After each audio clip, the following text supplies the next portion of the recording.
एकदा जेव्हा शिवसेना मिळाल्यानंतर, धनुष्यबाण मिळाल्यानंतर एक पत्र आलं समोरून की शिवसेनाच्या खात्यातले 50 कोटी रुपये आम्हाला पाहिजेत, ते आम्हाला द्यावे. मला आशिष कुलकर्णी आणि सचिनने सांगितलं, किरणने सांगितलं. मी एका क्षणाचाही विलंब लावला नाही. मी म्हणालो, यांना बाळासाहेब नकोत, बाळासाहेबांचे विचार नकोत, यांना फक्त पैसे पाहिजे. 50 कोटी तातडीने देऊन टाका. 50 कोटी रुपये तातडीने दिले.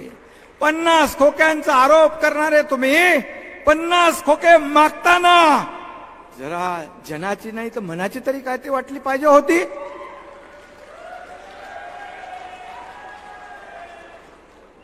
कसले आरोप करतायत रोज?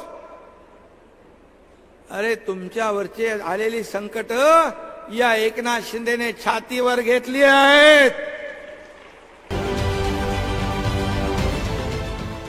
देश विदेशातील प्रत्येक घडामोडींचे लाईव्ह अपडेट मिळवण्यासाठी आता साम टीव्हीच्या सर्व सोशल मीडिया प्लॅटफॉर्मला लाईक, फॉलो आणि सबस्क्राईब करा. तसंच सर्व नोटिफिकेशनसाठी बेल आयकॉन प्रेस करायला विसरू नका.